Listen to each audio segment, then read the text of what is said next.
right, cellos, here's your practice recording for Labyrinth. Okay, so you guys get this introduction thing here almost by yourselves. And the counting's just a little weird, so let's go through that first, the beginning up to letter A. So you start off in 4/4 time, easy, not a big deal. That first measure, however, so you got to watch out for the rest on beat 1, of course, starting on an up bow. And then watch that with no sharps or flats, you're going to have a C natural coming up in a minute. So that first measure, we're going to go 1, 2, 3, 4, and okay, so again, it's rest, 2, 3, 4.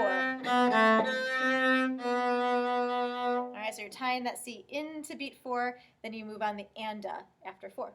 Then we have a 5/4 measure. So nothing weird about this, honestly. It's just you have 5 beats in the measure instead of 4. You have a whole note plus a quarter. Not a big deal. And then measure 4, you go back to 4/4 time, and you have that same tie deal with changing on the and of 4 for that measure. So I guess not too weird after all. So let's play that whole introduction. This is the beginning up to letter A. Ready and rest. 2, 3, 4.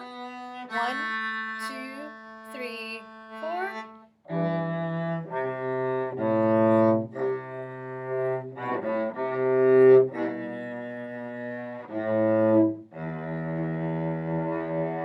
Okay, and you kind of decrescendo there, and then we get into the cone moto section we talked about in class where you're going fast, and it's just that same repeated pattern over and over, so that part's not a big deal. After that, we get into measure 20. You've got repeated eighth notes on a pattern going.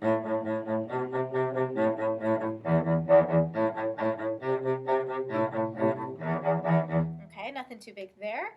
31, make sure you bring out this scale and play nice and loud for that section. And that brings us up to letter C. So let's start there. Now we're going to go from C kind of up to letter F. So this is C to F. Careful on your counting. There's some rests here. And then at measure 45, we talked about this in class as well. You're changing on the and of 2. So 1 and 2 and 3, 4 and, right? And then at letter D when we get there, also changing on the and of the beat, but you're also lifting a lot. So look at letter D for a minute. We're going 1 and 2 and 3, 4 and 1 and rest. 1 and 2 and 3, 4 and 1 and 2 and 3, 1 and 2 and 3, 1 and 2 and 3, rest. 1 and 2 and 3. Okay, so the key to that is just make quick little circles back. Cut that first note short by just a little bit so you're on time to the second note, and keep it in the lower half of the bow so it's easy to lift quickly. All right, so let's go all the way from C to F. Here we go. 1, 2, 3, 4.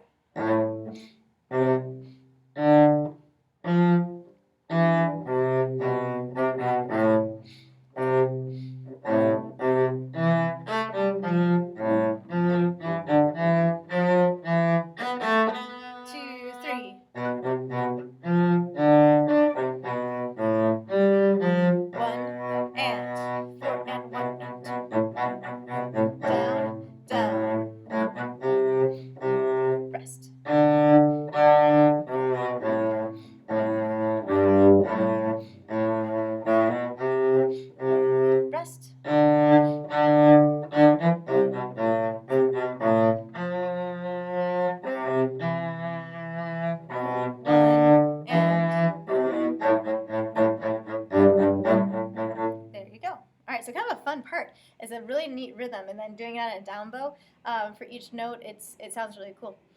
All right, then from letter F to G, just really bring out those accents that you see. It outlines that syncopated rhythm again. 1 and 2 and 3 and. Okay, so really work on that. Easy notes at G, easy quarter 71, and then you get that same rhythm back at H. So let's go on to H. Coming up on letter J, you're going to be shifting up to third position just for that E, and then back second finger for an E flat. Not too big of a deal. Okay, so this is now letter H up to K. 1, 2, 3, and.